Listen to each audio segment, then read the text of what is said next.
After my millionaire grandfather died and left me everything, my cheating ex-wife, who left me for her new lover, tried to sue me for the money. When I walked into the courtroom, my ex-wife rolled her eyes, but the judge froze. "Wait, the charges are against you?" he said. They never knew who I really was. Look, I've seen some ridiculous things in my 34 years on this planet.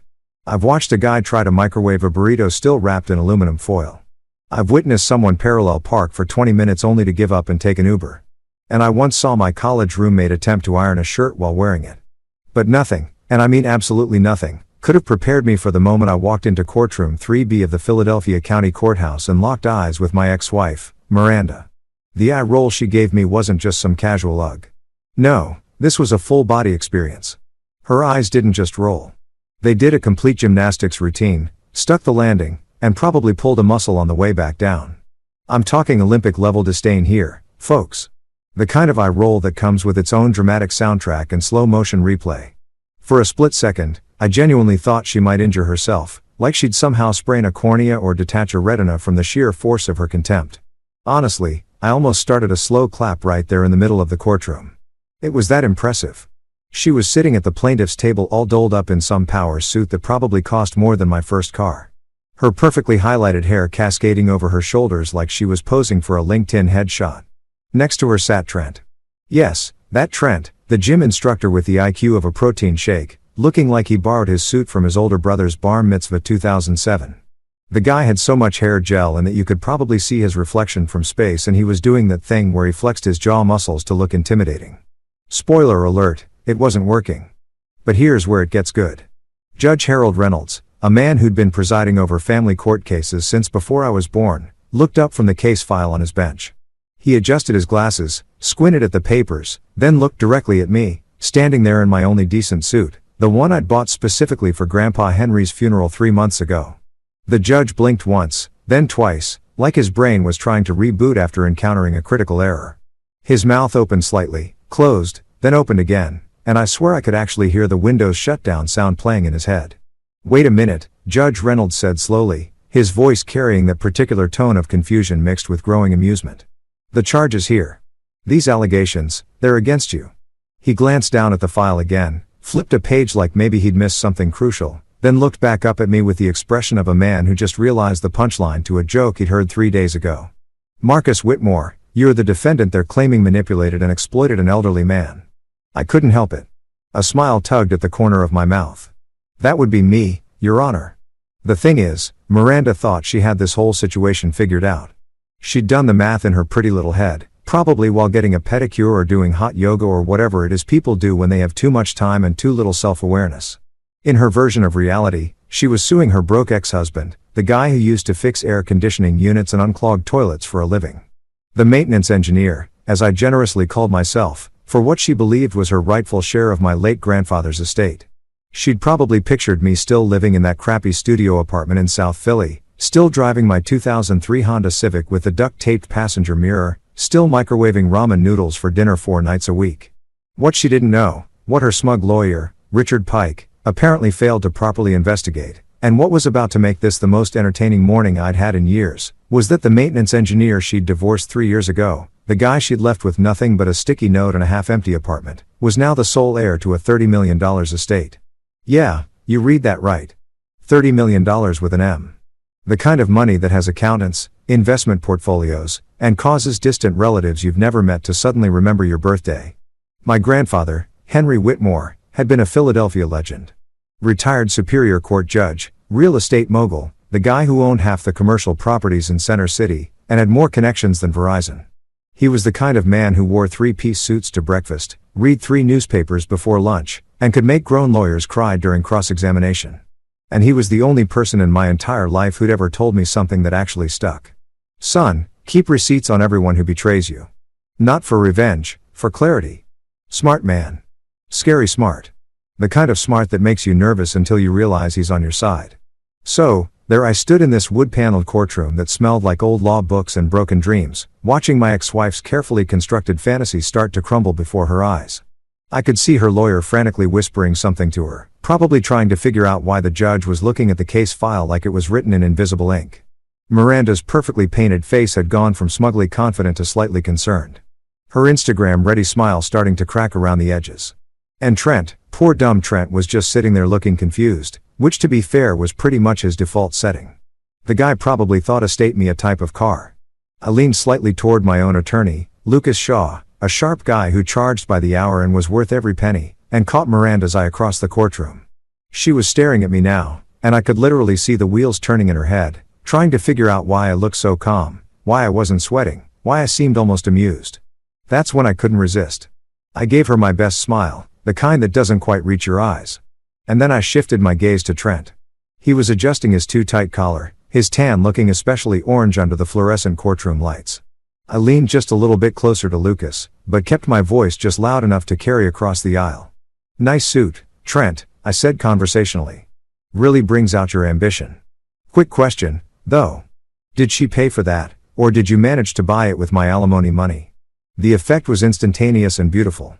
Trent's face went from spray tan orange to something resembling a sunburned tomato. His jaw clenched and he half stood from his chair before Miranda grabbed his arm and yanked him back down, hissing something that I'm pretty sure wasn't courtroom appropriate. Her lawyer shot me a death glare that could have melted steel. But Judge Reynolds, oh man. Judge Reynolds tried to hide it. He really did. He coughed into his hand, turning slightly away from the courtroom, his shoulders shaking just a little bit. When he turned back, he was wearing that expression judges wear when they're trying very hard to maintain professional decorum while internally dying of laughter. "Mr. Whitmore," the judge said, his voice carefully controlled. "Perhaps we should begin these proceedings with a bit more decorum." "Of course, Your Honor," I replied, keeping my face perfectly innocent. "My apologies. I'm just excited to be here." Lucas elbowed me gently in the ribs, but I could see him fighting back a smile, too. Miranda's lawyer cleared his throat loudly and importantly, like he was about to deliver the Gettysburg Address. "Your Honor, if we could proceed with the preliminary." "Oh, we'll proceed," Judge Reynolds interrupted, leafing through the case file again. "But I have to say, Mr. Pike, this is one of the more interesting cases I've seen cross my bench in quite some time. And I've been doing this for 27 years. That's when I absolutely definitely knew that today was going to be a beautiful day in court. The kind of day you tell stories about later.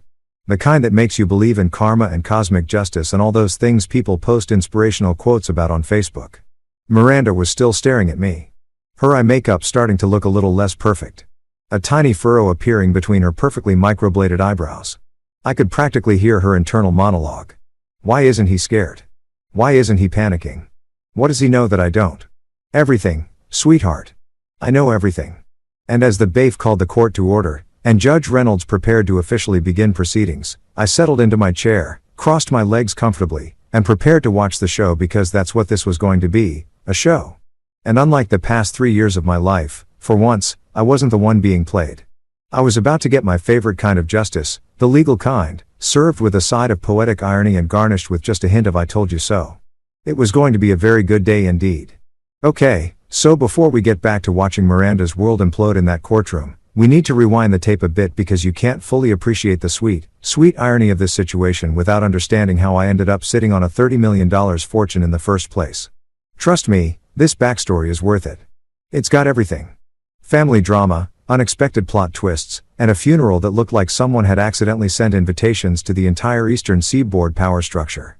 3 months before that beautiful courtroom showdown, my grandfather, Henry Whitmore, passed away in his sleep at the ripe old age of 87. And when I say he was sharp until the end, I mean the man could have outnegotiated a used car salesman while simultaneously solving a crossword puzzle and critiquing your life choices. 2 days before he died, he called me to discuss municipal bond yields and to tell me that my haircut made me look like I was auditioning for a boy band. That was Grandpa Henry. Brutally honest, scary, intelligent, and somehow both your biggest critic and your fiercest defender at the same time. The funeral was absolutely insane. I'm talking about a who's who of Philadelphia society and honestly half of Pennsylvania's political infrastructure.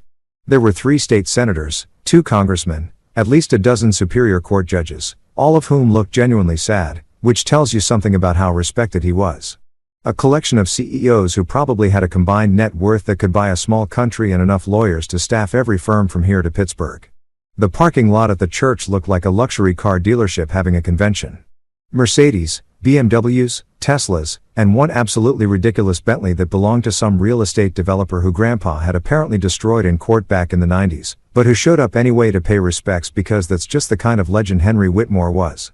Me, I stood there in my funeral suit, the same one I was wearing in that courtroom, by the way, because I'm practical like that. Shaking hands with people who kept saying things like, "Your grandfather was an extraordinary man and he spoke so highly of you and you must be so proud to carry on his legacy." And I was proud, genuinely, completely proud because unlike most of the people in that church, I actually knew him. Not the legend, not the retired judge, not the real estate mogul. I knew Henry, the guy who taught me to play chess when I was 7, who let me stay up late watching old westerns, who told me that integrity was the only currency that actually mattered in life. You know who wasn't there? Miranda. Obviously, she was probably somewhere tropical at that exact moment, posting Instagram stories about living her truth and doing yoga on a beach with Trent, who was undoubtedly wearing one of those tank tops that's cut so low you can practically see his belly button. She'd never met Grandpa Henry. Not once in our entire 5-year marriage. And that wasn't an accident. That was a choice. Her choice specifically. See, Miranda had always been too busy for family stuff. My family stuff. Anyway, her own family gatherings, those were non-negotiable. But when I'd invite her to Sunday dinners at Grandpa's house, suddenly she had a headache or a work thing or a friend's crisis that required immediate attention. After about the 10th excuse, Grandpa had looked at me over his reading glasses and said, "Son, when someone shows you who they are, believe them the first time. You're currently on showing number 10. I'd laughed it off back then, made excuses for her, said she was just stressed with work. Grandpa had just shrugged and gone back to his newspaper, but I caught the look in his eye. He knew. He always knew. After the funeral service, after the burial, after the endless reception where I ate approximately 17 of those tiny sandwiches that taste like nothing but somehow cost a fortune, I sat down in the office of Bernard Castellano, Grandpa's attorney for the past 40 years. Bernie was old school Philadelphia legal establishment, 3-piece suit, pocket watch, the whole 9 yards. The kind of guy who still used a fountain pen and probably had strong opinions about proper shoe shining technique. I figured this would be quick. Maybe Grandpa had left me his chess set, the one we'd played on every Sunday for 20 years. Maybe his collection of vintage watches or his law books. Or perhaps that ridiculous painting of a ship that hung in his study that he'd always joked would be mine someday. Sentimental stuff, meaningful, but not life-changing. Bernie slid a folder across his mahogany desk, the kind that's so polished you can see your reflection in it, and said with absolutely no preamble whatsoever, "Congratulations, Mr. Whitmore. You now own everything." I blinked. "I'm sorry, what? Everything?" Bernie repeated, tapping the folder. "The house, the properties, the investment portfolio, the savings accounts, the stocks, the bonds, the whole estate. Your grandfather left it all to you. Total liquid and fixed assets come to approximately $30 million, give or take, depending on the market. There are some smaller bequests to charities and his housekeeper, but the bulk of the estate. We're talking about 97% of it goes to you." For a solid 10 seconds, I just stared at him. My brain had completely blue-screened. $30 million. $30 million. That's the kind of money where you stop checking price tags at the grocery store. That's accidentally leave a $100 bill in your jeans and forget about it. Money. That's your great-great-grandkids will still be arguing about it. Money. That's I don't lie. I finally managed to stammer out, which was super articulate of me. Bernie smiled, the kind of smile that suggested he'd been waiting for this moment and was thoroughly enjoying it. He opened the folder and pulled out a handwritten letter. I recognized Grandpa's distinctive scrawl immediately. All sharp angles and confident strokes. "He wanted you to read this," Bernie said, handing it over. My hands were actually shaking as I unfolded the letter. Grandpa's handwriting, still steady even at 87, filled the page. "Marcus, if you're reading this, I'm dead. Don't be sad. 87 years is a damn good run, and I got to see you become the man I always knew you could be. Here's the thing, son. You earned this inheritance. Not by being born into the family. Not by sucking up to me. Not by showing up at the end with flowers and fake tears. You earned it by having backbone. You showed up every Sunday for 20 years, even when you had better things to do. You called me every Wednesday evening, even when I know you were exhausted from work. You sat with me in the hospital during that pneumonia scare 3 years ago, and you never once asked about my will or my money. You came because you cared, and that's rarer than you think. Everyone else in this family sees me as a bank account with a pulse. You saw me as Henry. That's worth more than all the money I made in my entire life. So here's your inheritance. Everything I built, everything I saved, everything I invested. Use it wisely. Use it well. And remember who showed up when everyone else left. That matters. That's the real currency. Love, Grandpa. I had to set the letter down because my vision had gone blurry and I absolutely was not crying in front of Bernie Castellano. I was just having an allergic reaction to the leather chairs or something. Totally normal. Bernie, bless him, pretended to be very interested in organizing papers while I pulled myself together. When I finally looked up, he was holding out a glass of whiskey. The good stuff, probably older than I was. Your grandfather left me specific instructions to give you this the moment after you read the letter, Bernie said. He said you'd need it. I took the glass and downed it in one go. It burned in the best possible way. So what now? I asked, my voice only slightly. Bernie leaned back in his chair. Now? Now you're a very wealthy man, Marcus. You'll need to make some decisions about the properties, the investments, the foundation he'd been running. But that can wait. For now, just let it sink in. Let it sink in. Right. I was a millionaire multiple times over. Me, Marcus Whitmore, the guy who'd been eating cereal for dinner twice a week just 6 months ago because it was cheap and easy. The maintenance engineer who'd spent 5 years being told by his wife that he'd never amount to anything special. The grandson who just showed up because that's what you do for people you love. I drove home that night in my beat-up Honda Civic, which suddenly felt extremely ironic, and sat in my crappy studio apartment, staring at the water stain on the ceiling that looked like Abraham Lincoln. And I laughed. I laughed until my sides hurt, until tears were streaming down my face, until my neighbor banged on the wall and yelled at me to keep it down. Because if only Grandpa Henry knew how absolutely, devastatingly perfect his timing was. If only he could see what was coming in 3 months. If only he knew that his letter, that beautiful, perfect letter about showing up and having backbone would be the most prophetic thing he'd ever written. The universe has a sense of humor after all. And apparently, it was on my side for once. So, there I was, 30 days into being secretly rich. And let me tell you, it's a weird experience. I hadn't told anyone yet. Not my coworkers, not my neighbors, definitely not the barista at the coffee shop who still gave me the struggling millennial discount without me asking. I was still living in my studio apartment with Abraham Lincoln on the ceiling, still driving my Honda with the janky side mirror, still buying the store brand everything at the grocery store because old habits die hard. And also because I genuinely couldn't process that I could now afford name brand cereal without checking my bank account first. Bernie had advised me to take it slow, figure out what I wanted to do with my life. Now that money wasn't a constant source of anxiety, so I kept going to work, kept fixing HVAC units and unclogging toilets, kept living my regular life while sitting on a fortune that would make most people's heads explode. It was kind of fun, actually, like being a superhero with a secret identity, except instead of fighting crime, I was just really good at replacing water heaters.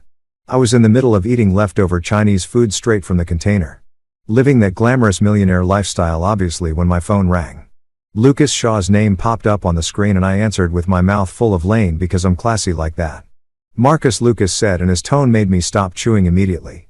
He sounded somewhere between amused and concerned, which is a very specific lawyer tone that usually means someone's done something spectacularly stupid. I need you to sit down. I'm already sitting, I said, swallowing quickly. What's wrong? Is it the estate? Did something happen with the properties? No, nothing like that. The estate is fine. It's just, he paused, and I could hear papers rustling on his end. I got served this morning with a lawsuit against you. I almost dropped my phone into my lane. What? Who's suing me for what? Your ex-wife. Time stopped. I mean, not literally, but you know that feeling when your brain just completely freezes and you can't process words anymore? Yeah, that happened. I sat there holding my phone, a noodle hanging from my chopsticks, my mouth opening and closing like a goldfish that had suddenly developed existential dread. I'm sorry, I finally managed. Did you just say Miranda is suing me? Miranda Coleman. My ex-wife Miranda, the woman who left me 3 years ago for a guy whose entire personality is protein powder. That's the one, Lucas confirmed. And I could hear the barely suppressed amusement in his voice. And wait, it gets better. She's suing you for fraud, undue influence, and elder exploitation. What? I actually shouted that, and my neighbor banged on the wall again. I lowered my voice to an aggressive whisper. For what? Fraud? What could I have possibly defrauded her of her Netflix password? Because she changed that when she left, so that ship has sailed. Lucas was definitely laughing now. She and Mr. Trent Davis are claiming that you manipulated your grandfather, Henry Whitmore, into leaving you his entire estate. They're alleging that you isolated him from his family, took advantage of his advanced age, and supposedly declining mental faculties, and essentially conned an elderly man out of $30 million. I sat there in stunned silence for a solid 15 seconds. Then I started laughing. Not a normal laugh, a hysterical, borderline unhinged laugh that probably confirmed to my neighbors that I'd finally lost it. "Let me get this straight," I said when I could finally breathe again. Miranda, who never met my grandfather, who refused to attend a single family dinner in 5 years of marriage, who couldn't even be bothered to send a sympathy card when he died, is now claiming that I isolated him from his family. That appears to be the crux of their argument. Yes. His family. What family? Grandpa hadn't spoken to anyone except me since like 2001 because everyone else bored him to tears. His own son, my dad, moved to Arizona and calls once a year on Christmas. His brother died in 1998. Who exactly am I supposed to have isolated him from? The mailman. I'm just reading what the complaint says. Marcus and Trent. Trent is involved in this. The guy who thinks his state is a type of car is filing a lawsuit about a state law. He's listed as a co-plaintiff. Apparently, they're engaged now. So, he's claiming some kind of honestly, I'm not even sure what he's claiming. The legal argument is pretty thin. Actually, calling it thin is generous. It's basically transparent. I pinched the bridge of my nose trying to process this absolute insanity. When did she file this? It's dated 3 days ago. I got served this morning. 3 days ago, I repeated slowly. Lucas, 3 days ago, Miranda posted on Instagram about new beginnings with the love of my life. I know because my cousin sent me a screenshot with like 15 laughing emojis. She posted a picture of her and Trent on a boat with champagne with some caption about manifestation and living her best life. So, she filed a lawsuit claiming emotional damages and family trauma. The same week she posted vacation photos. Lucas said dryly, "That's certainly a choice." That's not a choice. That's evidence of a complete break from reality. I stood up, started pacing my tiny apartment, which took approximately 4 steps in any direction. How did she even find out about the inheritance? Public records? Probably. Estate filings are publicly accessible, and your grandfather's passing made the papers. Once his will went through probate, anyone could look it up if they knew where to look. So, she went digging. Appears that way. I laughed again, but this time it was the cold kind. The kind that comes when you realize someone you used to love has turned into someone you don't even recognize. She left me when I had nothing. Literally nothing. She walked out with a sticky note. Lucas, a sticky note that said, "You're a good man, but I need passion." Now, suddenly, she finds out I inherited money. And she's what?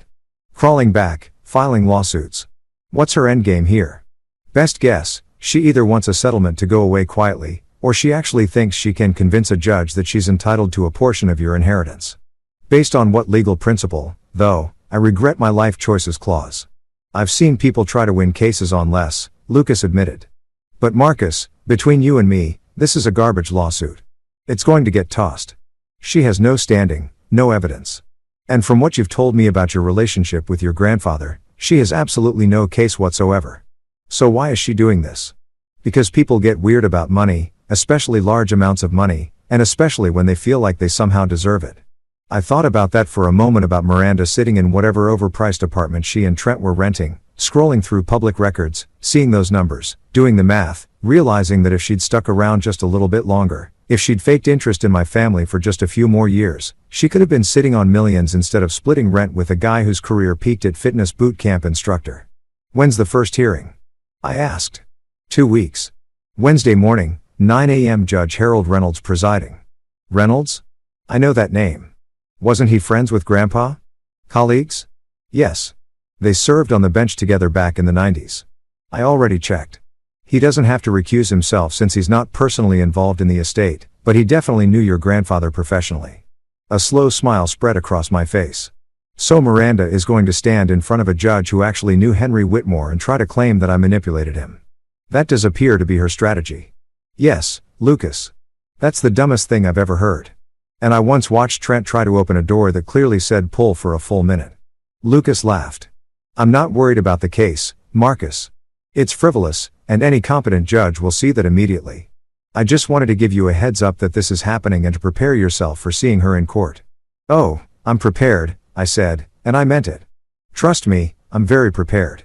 After I hung up, I sat back down on my couch and finished my lo mein, which had gone cold, but I ate it anyway because wasting food is a sin. And also, I was too distracted to care. I thought about Miranda and Trent, probably celebrating right now, probably convinced they'd found some brilliant loophole, some way to cash in on my good fortune. What they didn't know, what they couldn't possibly know, was that Grandpa Henry had prepared me for exactly this kind of situation. He'd warned me about people who only show up when there's something in it for them. He'd taught me to document everything, to keep records, to never assume that people wouldn't surprise you with their greed. I walked over to my closet and pulled out a box I'd been keeping since the divorce. Inside were 3 years' worth of receipts, text messages I'd backed up, emails, calendar entries. Every time Miranda had canceled on a family dinner. Every excuse she'd made. Every time she'd asked Grandpa for money and then ghosted him when he said no. Every screenshot of every social media post she'd made while claiming to be too overwhelmed to meet my family.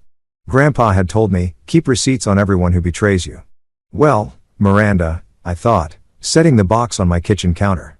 I kept every single one. 2 weeks suddenly felt very, very far away. Alright, so before we get to the absolute massacre that was about to happen in that courtroom, I need to give you the full backstory on my marriage to Miranda, because you can't truly appreciate the poetic justice of what's coming without understanding just how spectacularly she played herself. And trust me, this woman wrote, directed, and starred in her own downfall, and she doesn't even know the final act yet.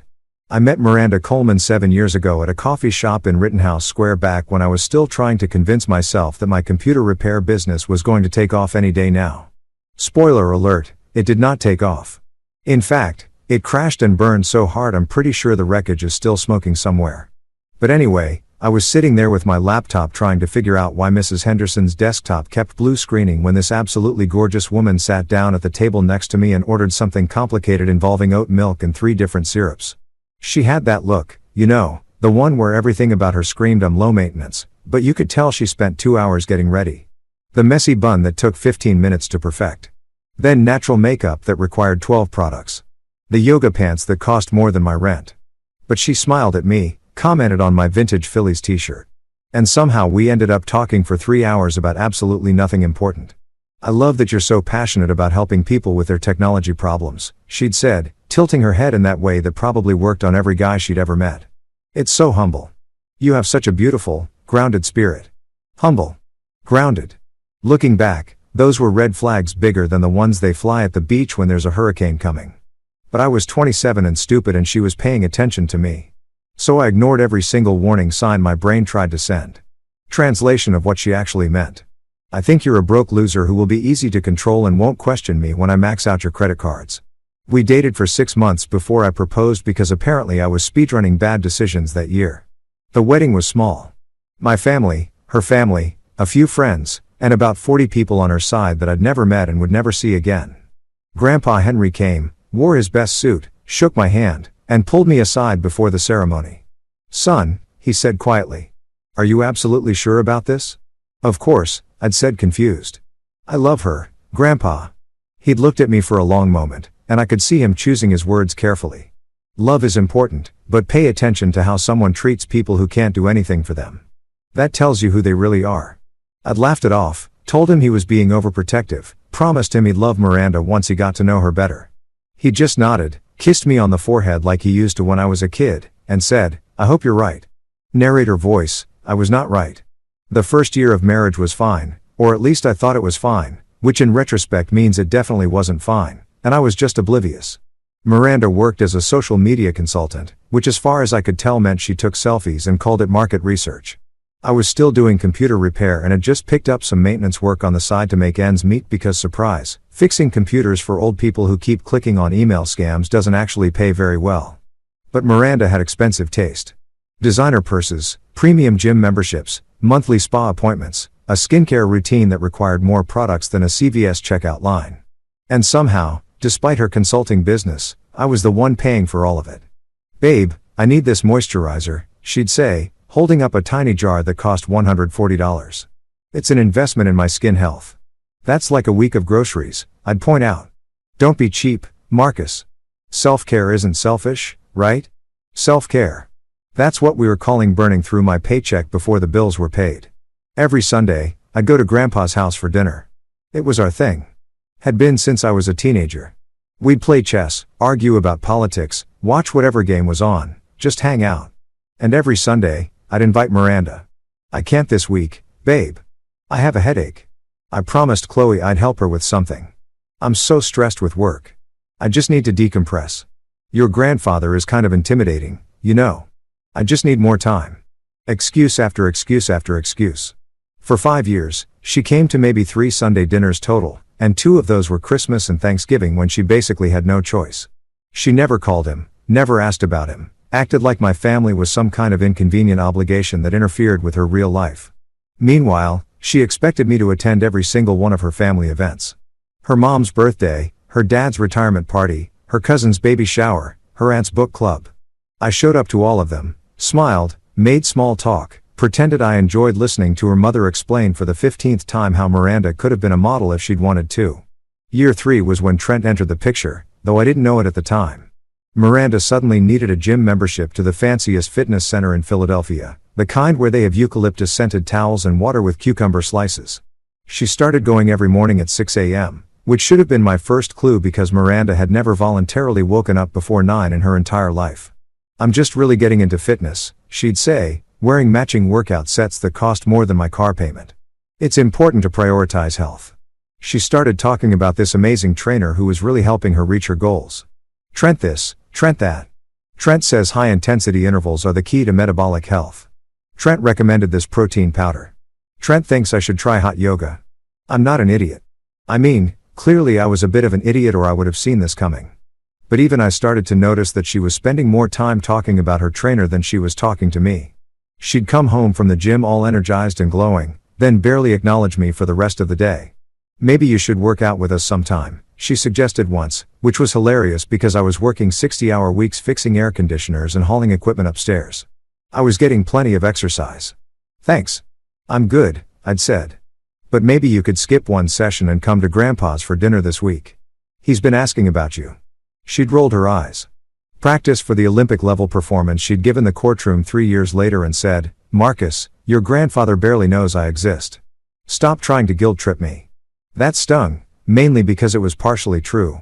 Grandpa barely knew she existed because she'd never given him the chance to know her. Year 4 was when things really started falling apart. Miranda's consulting business somehow required more and more funding, but produced fewer and fewer results. She needed a new laptop, a ring light, a professional camera, editing software, a website, business cards made from recycled bamboo, or some nonsense. I was paying for everything, working 2 jobs, exhausted all the time, while she posted Instagram stories about building her empire and manifesting abundance.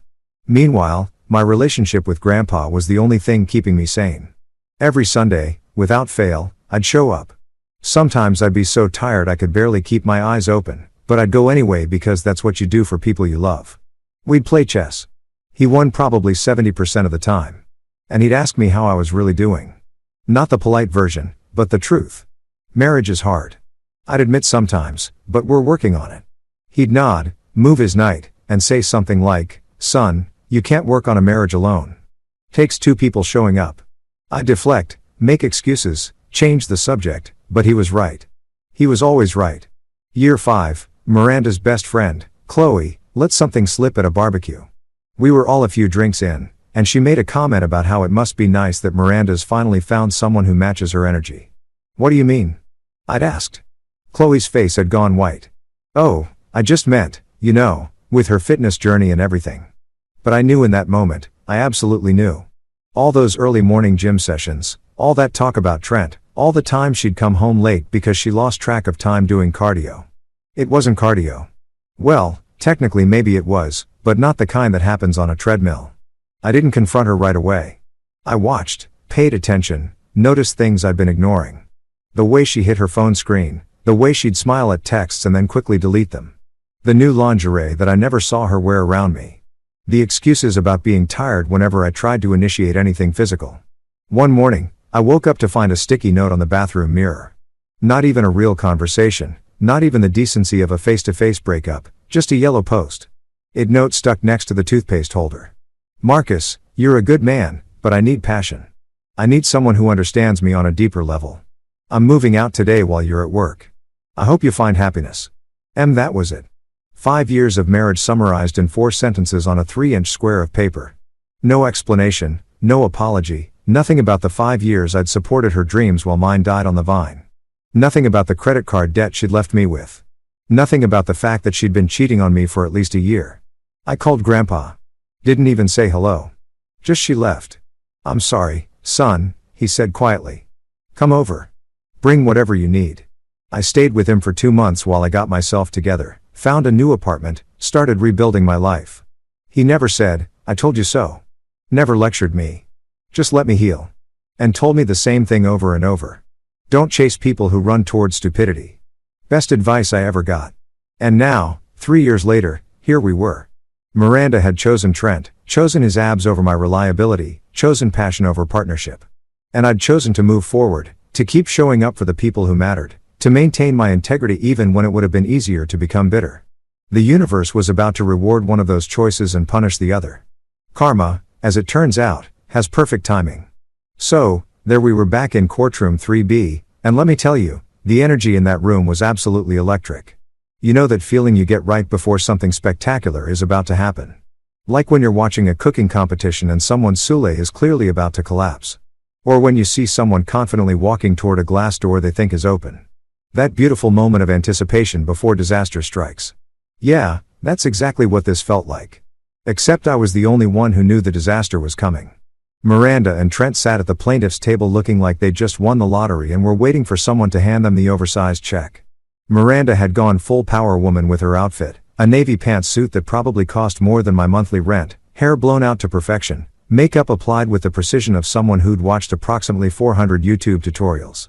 She looked like she was about to give a TED talk on manifesting success through positive vibrations or whatever nonsense she was into these days.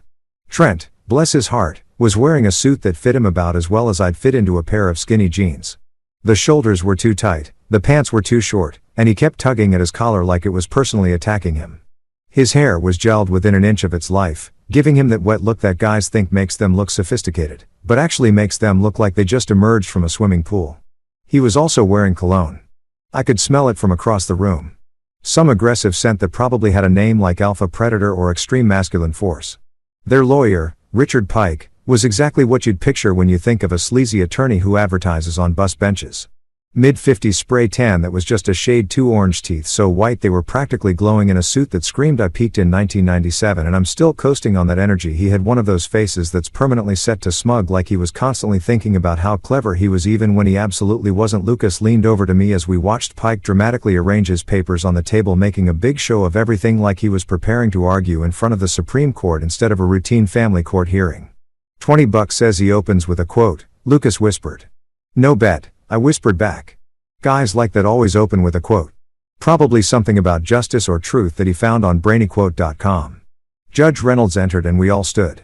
He settled into his chair, adjusted his glasses, and surveyed the courtroom with the expression of a man who'd seen every possible variation of human stupidity and was perpetually unimpressed by all of it. His eyes lingered on me for just a moment, and I swear I saw the tiniest hint of recognition. He'd known Grandpa. He knew what kind of man Henry Whitmore was. This was already not going to go well for Miranda, and she had absolutely no idea. Be seated, Judge Reynolds said. Let's begin. Mr. Pike, I understand you're representing the plaintiffs. Pike stood up so fast I'm surprised he didn't give himself whiplash. He buttoned his jacket, which didn't need buttoning, straightened his tie, which didn't need straightening, and cleared his throat with the kind of dramatic flair usually reserved for Shakespeare in the park. Yes, Your Honor, I am. And if I may, I'd like to begin by reminding this courtroom that we are here today because justice, as the great Martin Luther King Jr. once said as I leaned over to Lucas, called it what love looks like in public, and my clients, Your Honor, have been denied justice. They have been victimized by a calculated manipulative scheme designed to exploit an elderly man in his most vulnerable moments. I had to physically bite my tongue to keep from laughing. Grandpa Henry vulnerable. The man had literally negotiated a real estate deal from his hospital bed during that pneumonia scare. He'd once made a lawyer cry during a deposition just by raising one eyebrow. Calling him vulnerable was like calling a great white shark cuddly. Pike was on a roll now, pacing in front of the judge's bench like he was performing for an invisible audience. Your Honor, my client, Miss Miranda Coleman, was married to the defendant for 5 years. 5 years of devotion, of partnership, of building a life together. And during that time, the defendant systematically isolated his grandfather from his family, from his loved ones, from anyone who might question his growing influence over the elderly man's affairs. Judge Reynolds was writing something down, his expression completely neutral. I couldn't tell if he was taking actual notes or just doodling to maintain his sanity. The defendant, Pike continued, and I noticed he was very carefully not using my name. Probably some lawyer trick to dehumanize me. Used his position as the primary caregiver. Objection, Lucas said calmly, not even standing up. Mr. Whitmore was never his grandfather's primary caregiver. Henry Whitmore lived independently in his own home with occasional assistance from a part-time housekeeper until 2 weeks before his death. Sustained, Judge Reynolds said, Mr. Pike, stick to facts that are actually in evidence. Pike's jaw tightened, but he recovered quickly. Very well. The defendant maintained an unusually close relationship with his grandfather, visiting him weekly. Weekly visits with a family member are unusual. Judge Reynolds interrupted, looking up from his notes. I must have missed that memo. A few people in the gallery, mostly court staff and a couple of lawyers waiting for other cases, snickered. Pike's face was turning red, which clashed spectacularly with his orange spray tan, creating a color palette that can only be described as Halloween nightmare. What I mean, Your Honor, is that the defendant leveraged this relationship to gain undue influence over his grandfather's estate planning. He deliberately excluded Ms. Coleman from family gatherings, prevented her from forming a relationship with Mr. Henry Whitmore and ultimately manipulated the elderly man into leaving him the entire $30 million estate. Objection, Lucas said, this time standing up. Your Honor, the plaintiff was never excluded from anything. In fact, Mr. Marcus Whitmore has documentation showing repeated invitations to family dinners, all of which the plaintiff declined. We'll get to evidence in due course, Judge Reynolds said. Mr. Pike, do you have anything else for your opening statement, or are we done with the theatrical portion of the morning? I love this judge already. Pike, clearly flustered that his dramatic performance wasn't having the desired effect, wrapped up quickly. Your Honor, we will prove that the defendant is not entitled to this inheritance, that it was obtained through fraud and manipulation, and that my clients deserve compensation for the emotional and financial damages they have suffered. He sat down and Miranda reached over to squeeze his arm, giving him an encouraging smile like he just delivered the Gettysburg Address instead of a barely coherent conspiracy theory. Then it was Miranda's turn to testify. And oh boy, this was where things got really entertaining. She took the stand wearing an expression of practiced sadness, the kind you see in those pharmaceutical commercials where they're trying to sell you antidepressants. She placed her hand on the Bible, swore to tell the truth. Irony was working overtime today and settled into the witness chair like she was preparing for a magazine interview about overcoming adversity. Pike started with softball questions. How long were you married? 5 years. Did you love the defendant? Very much. How would you describe your relationship with his family? I tried so hard to be part of his family, but Marcus, he made it very difficult. I nearly choked. Lucas put a hand on my arm, a silent reminder to stay calm and let them dig their own grave. Can you elaborate on that? Pike asked, his voice dripping with fake sympathy. Miranda took a deep breath. And I swear to God, she actually managed to make her eyes well up. Or had she learned to cry on command? Was there a class, a YouTube tutorial? Marcus was very protective of his grandfather, almost possessive. Whenever I suggested visiting him, Marcus would make excuses. He said his grandfather was tired or busy or not feeling well.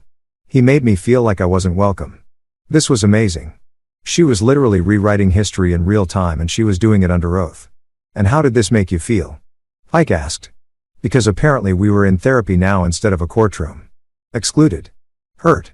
Like I wasn't good enough to be part of his family. A single tear rolled down her cheek. Oscar worthy.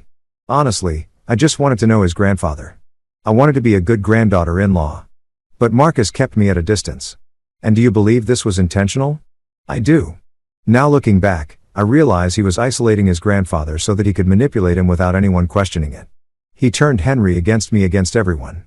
So that when it came time to write the will, there was no one left to inherit except Marcus.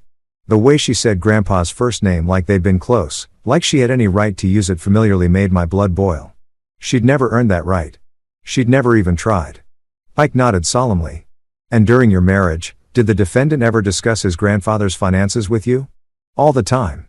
He was obsessed with the idea that his grandfather was wealthy. He'd talk about the properties, the investments, what everything might be worth someday. It was uncomfortable, honestly, like he was waiting for his grandfather to die. I felt Lucas tense beside me. That was a dangerous accusation, the kind that could actually do damage if a jury believed it.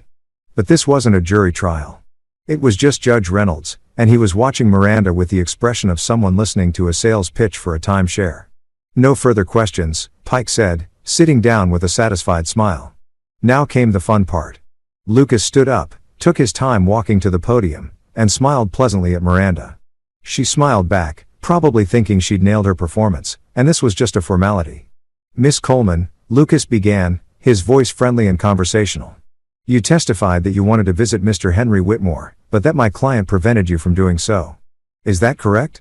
"Yes, that's right." "And you said this happened frequently throughout your 5-year marriage." "Yes." Lucas nodded like this was all making perfect sense. "So just to be clear, you're saying that you actively wanted to spend time with your husband's elderly grandfather to build a relationship with him, but you were prevented from doing so." "Exactly." "Interesting." Lucas picked up a piece of paper from his table. "Your Honor, I'd like to submit Exhibit A into evidence." This was it. This was the moment I'd been waiting for. Lucas stood there holding Exhibit A like it was the Holy Grail, and I could see Miranda's confidence starting to crack just a little bit around the edges. Her smile was still plastered on, but there was something in her eyes now, a tiny flicker of uncertainty, like she was suddenly remembering that actions have consequences and lies have receipts. "Miss Coleman." Lucas continued in that same pleasant conversational tone that somehow made everything he said sound more devastating. "Before we get to this exhibit, I just want to clarify something. You said you've been with Mr. Trent Davis since your fitness boot camp. When exactly did you start attending that boot camp?" Miranda blinked, clearly not expecting that question. "I'm not sure of the exact date. Let me help you remember. According to your own Instagram posts, which are public, by the way, you posted your first photo at Elite Fitness Philadelphia on March 15th, 4 years ago. Does that sound right?" I suppose so." "Yes. And you filed for divorce from my client on July 22nd, 3 years ago. Correct?" "Yes. So, that's roughly 16 months between when you met Mr. Davis and when you left my client. Does that timeline sound accurate?" You could see the math happening behind her eyes. See her trying to figure out where this was going and how bad it was going to be. "I guess so, but I don't see what that has to." "We'll get there," Lucas said smoothly. "Now, you testified that you wanted to visit Mr. Henry Whitmore, but my client prevented you. I'm holding here a copy of text message exchanges between you and Mr. Marcus Whitmore. These are from your phone records, which we were able to subpoena. May I approach, Your Honor?" Judge Reynolds nodded, and Lucas handed copies to the judge to Pike and kept one for himself. I watched Miranda's face go from tan to pale in about 3 seconds flat. She knew what was in those texts. She knew exactly what was coming. "Let me read a few of these aloud if I may." Lucas said, "This is from September 10th, 6 years ago. My client texts you. Grandpa asked if you wanted to come to dinner Sunday. Says he makes the best lasagna in Philadelphia and wants to prove it to you. Your response, can't babe getting my hair done. Tell him rain check." Miranda shifted in her seat. "I was busy that day." "Oh, we have more." Lucas interrupted cheerfully. "October 3rd, same year. My client. Grandpa's birthday dinner this Sunday at 6. Would mean a lot if you came. Your response? Birthday dinners are so boring. Can we just send a card?" A few people in the gallery gasped. Even Trent looked uncomfortable, which was impressive because I didn't think he had the emotional range to feel secondhand embarrassment. Lucas flipped a page. "November 20th. My client Thanksgiving at Grandpa's. He's really looking forward to meeting you. Your response? Do we have to? I already committed to my family's thing." "Those texts are out of context," Miranda said, her voice rising slightly. "You can't just context." Lucas raised an eyebrow. "Let's talk about context, then. Your Honor, I have here a complete record of every invitation my client extended to Miss Coleman over their 5-year marriage.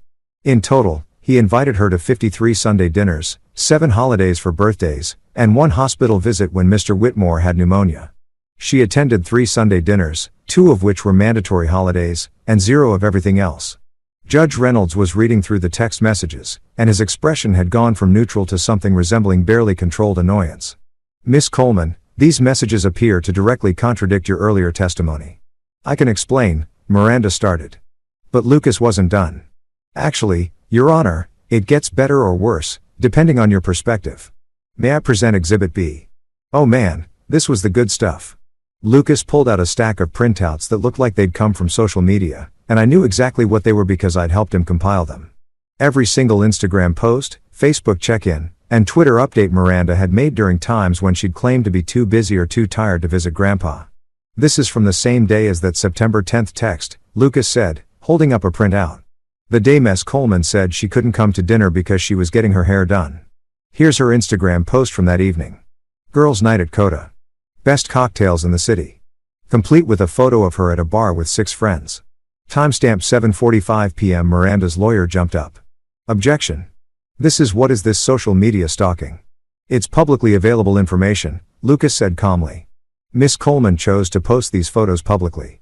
I'm simply providing evidence that contradicts her testimony. Overruled, Judge Reynolds said. And he actually sounded interested now. Continue, Mr. Shaw. Lucas went through post after post, each one more damning than the last. The time she said she had a migraine, but posted pictures from a wine tasting. The time she claimed to be working on a major project, but checked into a spa for a full day of treatments.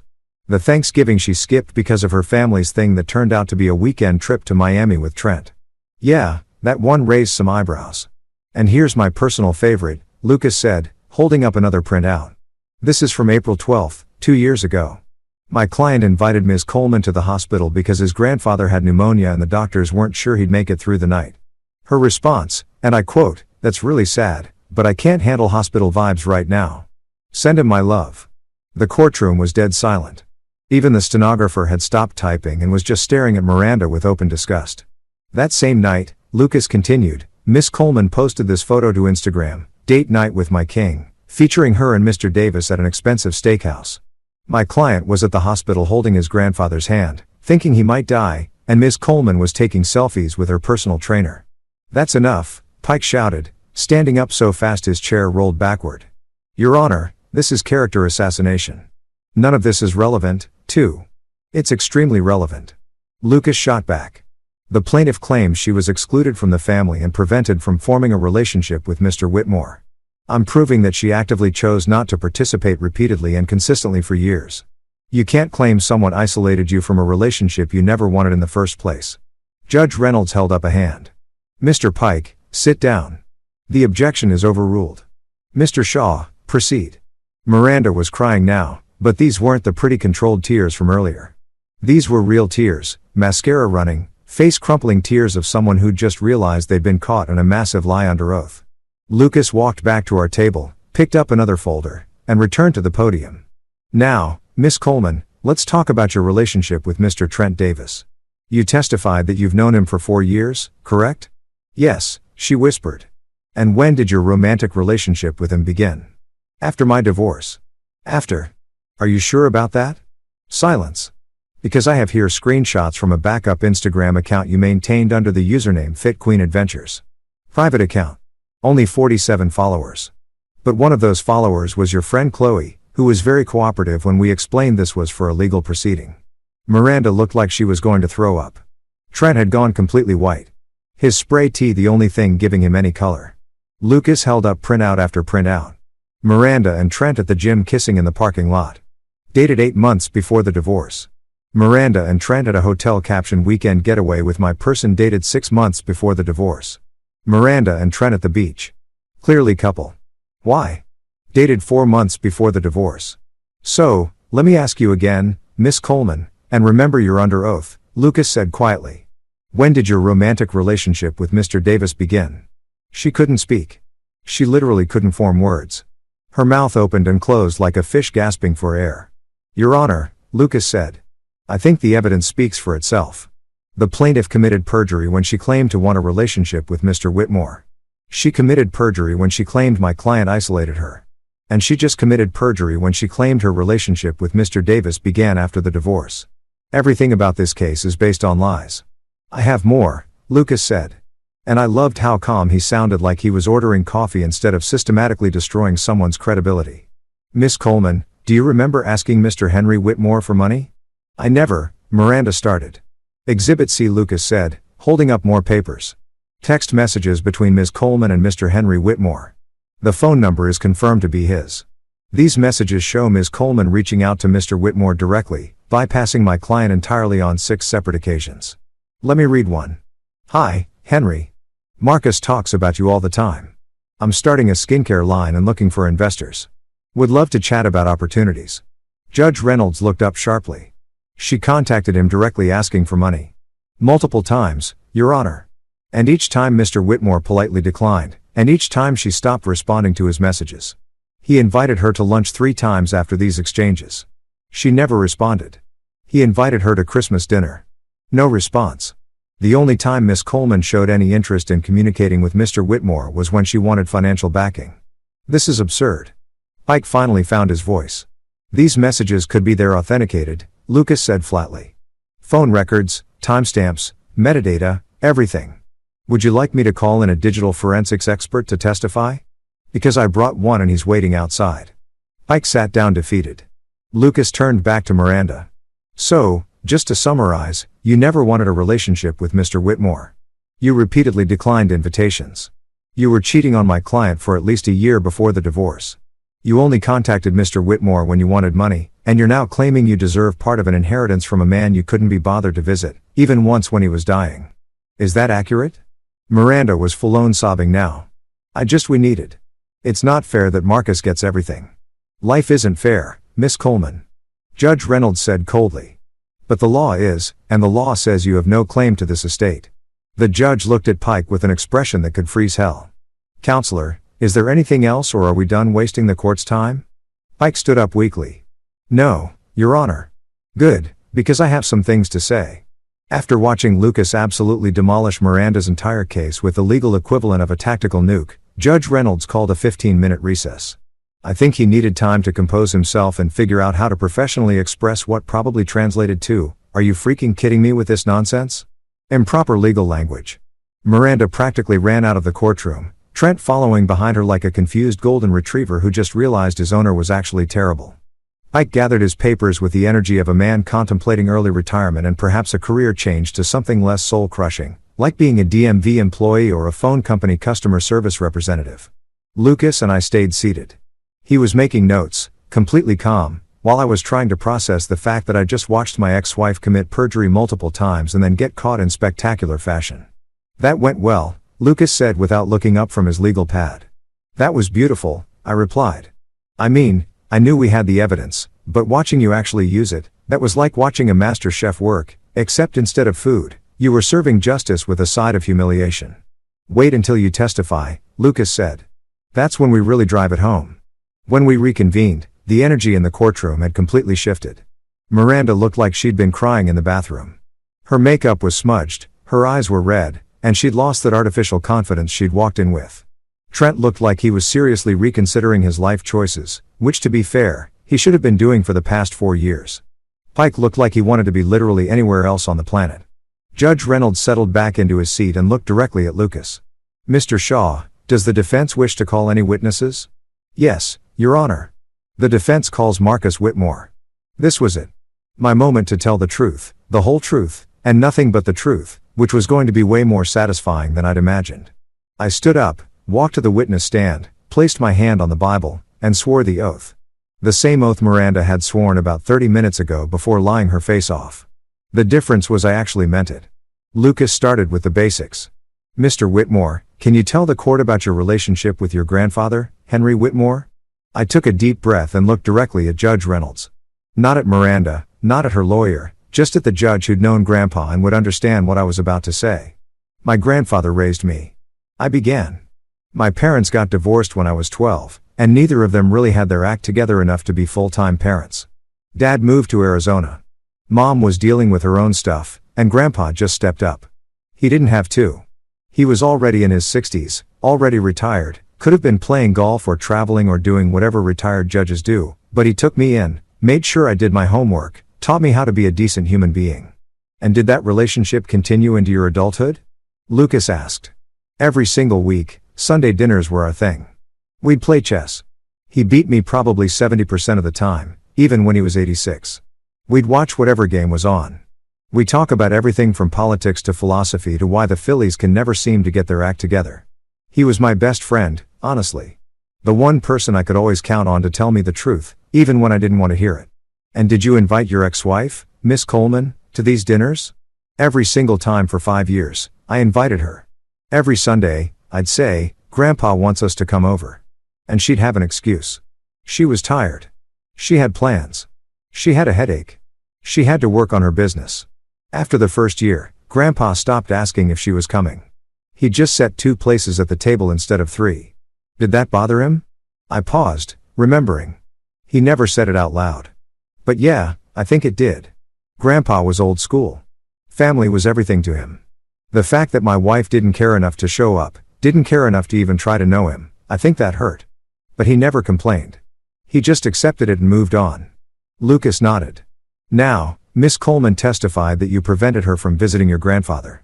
Is that true? No, that's a complete lie. I begged her to come. I told her how much it would mean to him, how much it would mean to me. She just didn't care. And honestly, after a while, I stopped pushing because I realized Grandpa deserved better than someone who was only showing up because she felt obligated.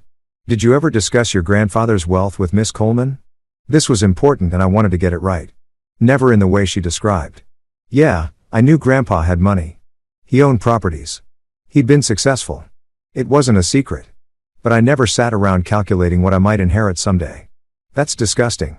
The thought never even crossed my mind because I wasn't spending time with him for his money. I was spending time with him because I loved him. I saw Miranda look down at her hands. Good. She should feel ashamed. When did you learn about the full extent of your grandfather's estate? Lucas asked. At the reading of his will about 3 hours after his funeral, I thought I was going to get his chest set, maybe his watch. When the lawyer told me I was inheriting $30 million, I literally thought it was a mistake.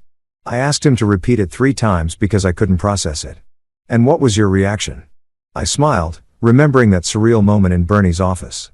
Honestly, after the shock wore off, I laughed because 3 months earlier, Miranda had left me thinking I was a broke maintenance worker with no prospects. She left me for a guy with abs and no ambition because she thought that was a better bet.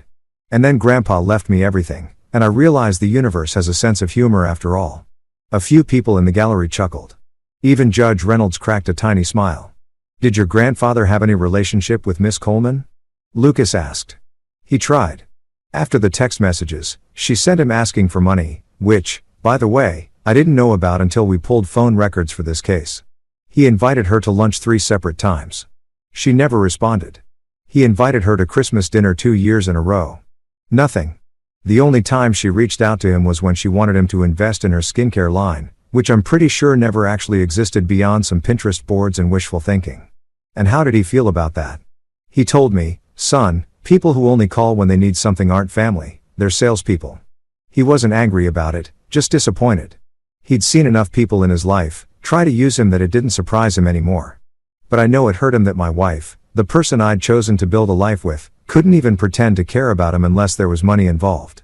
Lucas walked back to his table and picked up a folder I recognized. This was the good stuff. The evidence that was going to seal this case shut tighter than a pickle jar. Mr. Whitmore, did your grandfather leave any instructions regarding his estate and his reasoning for his choices? He left a letter for me to read after he died. And what did that letter say? I pulled out the copy I'd been carrying in my jacket pocket, the one I'd read probably 50 times since that day in Bernie's office. My hands shook slightly as I unfolded it. He wrote, "You earned this inheritance not by being born into the family, not by sucking up to me, not by showing up at the end with flowers and fake tears. You earned it by having backbone. You showed up every Sunday for 20 years, even when you had better things to do. You called me every Wednesday evening, even when I know you were exhausted from work. You sat with me in the hospital during that pneumonia scare 3 years ago, and you never once asked about my will or my money. You came because you cared, and that's rarer than you think." My voice cracked a little, but I kept reading. "Everyone else in this family sees me as a bank account with a pulse. You saw me as Henry.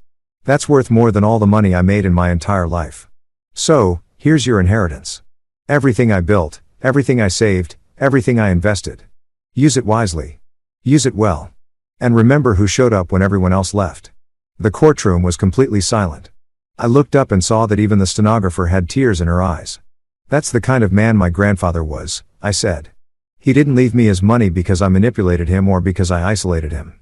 He left it to me because I loved him, because I showed up. Because when he was sick and dying, I was the one holding his hand, not out there posting Instagram stories about living my best life." I looked directly at Miranda for the first time since I'd taken the stand. She was crying again, but this time I didn't feel sorry for her.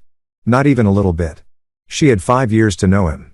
I said 5 years to be part of our family. 5 years to show up for Sunday dinner or call him on his birthday or just ask how he was doing. She chose not to. And now she's mad that she doesn't get to cash in on a relationship she never wanted in the first place. That's not how inheritance works. That's not how family works. That's not how anything works. Lucas let that hang in the air for a moment before asking his final question. "If you could say anything to your grandfather now, What would it be? I smiled, thinking about all those Sunday dinners, all those chess games, all those conversations. I'd say, thank you. Thank you for teaching me that integrity matters more than money. Thank you for showing me what real family looks like. Thank you for loving me even when I made stupid decisions like marrying someone who didn't deserve to know you. And thank you for being wise enough to leave your fortune to someone who loved you for who you were, not what you had. No further questions, Your Honor. Pike stood up for cross-examination, but his heart clearly wasn't in it anymore. He asked a few half-hearted questions about whether I'd known about the estate planning, whether Grandpa had ever seemed confused or easily influenced, whether I'd pressured him in any way. I answered honestly, no, and absolutely not. After about 5 minutes of getting nowhere, Pike sat down, looking defeated. Judge Reynolds leaned back in his chair, removed his glasses, and rubbed his eyes like he'd just witnessed something that had physically exhausted him. When he looked up, his expression was somewhere between disappointed and disgusted. I knew Henry Whitmore, the judge said quietly. Not well, but I knew him. We served on the bench together for several years, and I can tell you with absolute certainty that Henry Whitmore was one of the sharpest, most perceptive men I've ever met. The idea that anyone could manipulate him into doing anything he didn't want to do is laughable. He looked at Miranda with an expression that could have frozen nitrogen. Miss Coleman, I've been a judge for 27 years. I've seen every kind of case, every kind of claim, every kind of person. And this is one of the most frivolous, baseless lawsuits I've ever had the misfortune of presiding over. Oh, this was about to be good. Judge Reynolds adjusted his glasses and cleared his throat.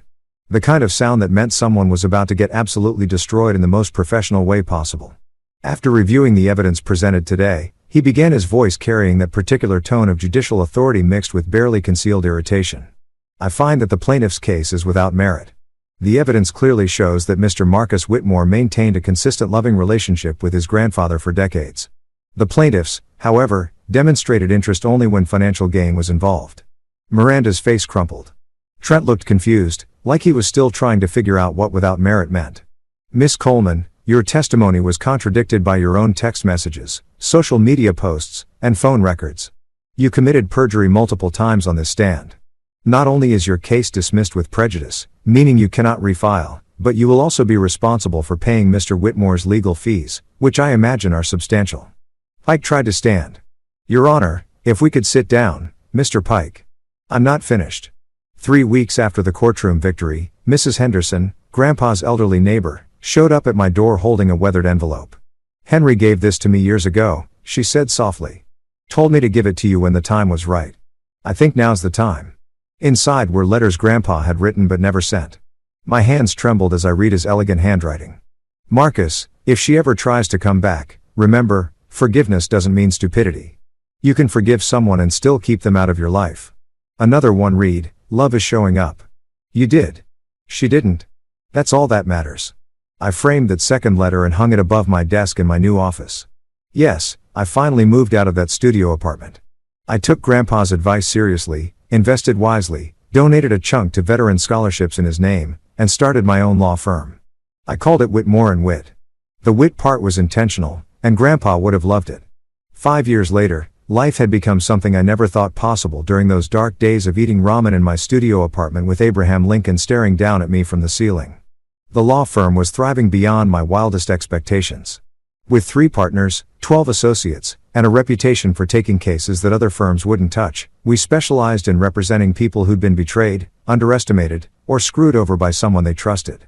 Turns out, there's no shortage of that particular brand of human garbage in the world, which meant business was unfortunately booming. I'd also gotten remarried, which surprised everyone, including myself. Her name was Sarah and she was everything Miranda wasn't. She was a high school English teacher who drove a sensible Toyota, packed her own lunches and thought manifesting abundance was something you did by working hard and being a decent person. Our first date was at a diner and when the check came, she insisted on splitting it. I knew right then I was going to marry her. We had a small wedding, family, close friends, and yes, I invited her to meet everyone in my life before I proposed because I'd learned that lesson the hard way. She got along with everyone because she was genuine, kind, and actually showed up when she said she would. Revolutionary concept. We lived in a beautiful house in the suburbs. Nothing too flashy because neither of us needed to prove anything to anyone. We had a dog named Chester who was dumb as a box of rocks, but had more loyalty in his furry body than Miranda had in her entire existence. Life was good, better than good. Life was exactly what Grandpa had wanted for me. Stable, happy, and built on a foundation of actual integrity rather than Instagram filters and protein shake philosophies. Then one Tuesday afternoon, I got a call from the mayor's office. Philadelphia was dedicating a new courthouse and they wanted to name it after Grandpa, the Henry Whitmore Justice Center. They asked if I'd speak at the dedication ceremony, and obviously I said yes, because how do you say no to honoring the man who gave you everything, including the wisdom to recognize trash disguised as treasure? The day of the dedication was perfect. Clear blue sky, crisp autumn air, the kind of day that makes you believe the universe occasionally gets things right. The new courthouse was beautiful, all glass and steel and modern architecture with Grandpa's name carved in stone above the entrance. Inside the main lobby hung a massive portrait of him in his judicial robes, looking exactly how I remembered him. Intelligent, dignified, and with just a hint of amusement in his eyes, like he knew something you didn't. Hundreds of people showed up. Judges, lawyers, politicians, former clerks, people whose lives Grandpa had touched over his 8 decades of being awesome. I stood at the podium looking out at the crowd and felt Sarah squeeze my hand before I stepped up to speak. My grandfather, Henry Whitmore, taught me 2 fundamental things. I began, my voice echoing through the marble lobby. First, always tell the truth, even when it's inconvenient, especially when it's inconvenient, because lies have a way of catching up to you, usually in the most spectacular fashion possible. The crowd chuckled, and I saw several judges nodding knowingly. And second, I continued, unable to resist. Never date anyone who hashtags boss babe unironically. That's just asking for trouble. The laughter was genuine this time, the kind that comes from recognizing universal truth. Wrapped in humor. Sarah was shaking her head but smiling. In all seriousness, I said, my tone shifting. Grandpa taught me that character isn't what you do when people are watching. It's what you do when no one's looking. When there's no reward, when the only person who knows is you. He taught me that showing up matters, that consistency matters, that loving people isn't about grand gestures or social media posts. It's about being there week after week, year after year. Whether it's convenient or not. I looked up at his portrait and I swear those painted eyes were twinkling. He left me more than money. He left me a blueprint for how to be a decent human being in a world that doesn't always reward decency. He showed me that integrity is the only currency that actually appreciates over time. And he proved that the people who show up when you have nothing are worth more than all the people who show up when you have everything. I paused, gathering my thoughts for the final point I wanted to make. 5 years ago, I stood in a courtroom and watched someone try to claim they deserved a piece of his legacy without ever earning it. They thought family was about biology or marriage certificates or legal entitlement. But Grandpa knew better. Family is about showing up. It's about choice. It's about proving through your actions day after day that you actually give a damn. The crowd was silent now, hanging on every word. So today, as we dedicate this building in his honor, I want everyone who walks through these doors to remember what Henry Whitmore actually stood for. Not wealth or power or prestige, though he had all 3, but integrity, consistency, showing up, telling the truth even when it cost you. Being there for people who can't offer you anything in return except their love and respect. I smiled, feeling lighter than I had in years. And maybe, just maybe, being smart enough to recognize when someone's only interested in your bank account and not your Sunday dinners. That's wisdom worth more than $30 million. Trust me. After the ceremony, after the handshakes and the photographs and the speeches from people who'd worked with Grandpa, I found myself alone in front of his portrait. Sarah had taken Chester for a walk, giving me space for what she knew I needed to do. I stood there looking up at the painted version of the man who'd saved my life in more ways than one. And I whispered, "We won, Grandpa. They tried their best, but your plan worked perfectly. You taught me to keep receipts. And boy, did I keep them." I could almost hear his laugh. That dry chuckle he'd do when something amused him. "I'm doing good," I continued quietly. "The firm's helping people. I married someone who actually shows up, and I'm trying to be half the man you were. I think you'd be proud. At least I hope you would be." The portrait didn't answer obviously, but I didn't need it to. I knew. I walked out of the Henry Whitmore Justice Center into the afternoon sunshine where Sarah was waiting with Chester pulling on his leash trying to chase a pigeon. She smiled at me, the kind of smile that said she understood everything without me having to explain, and we headed home together. Behind me, carved in stone above the courthouse entrance, Grandpa's name would remind everyone who entered that justice, real justice, isn't just about laws and verdicts. It's about truth. It's about showing up. It's about choosing every single day to be a person of integrity, even when, especially when it would be easier not to.